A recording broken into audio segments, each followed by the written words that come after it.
בעל עסק, אם אתה מריץ קמפיין לידים ולא מצליח להמיר אותם, בוא נסביר לך למה זה קורה. כל העניין של פסיכולוגיה. ברגע שליד נכנס למערכת, הוא נכנס, הוא ראה דף נחיתה ונרשם שם, מלווה אותו רגש. הרגש הזה יש לו תאריך תפוגה. כמה שניות? 5 דקות, בסדר? עד שתבוא איזושהי הסחת דעת, עד שהוא ישכח. זה הזמן הקריטי שלנו. הזמן הקריטי שבו אנחנו רוצים ליצור איתו קשר, לקבל תגובה. אבל איך עושים את זה? הרי לידים נכנסים כל הזמן. בלילה, בזמן שאני בפגישות, כל הזמן נכנסים לידים, ואיפה נצטרך ליצור את הקשר הזה.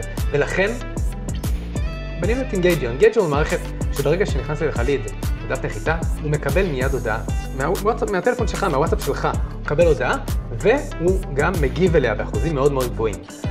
מהשלב הזה, הכל הרבה יותר קל להביא אותו לחימום, למעמד מחירה.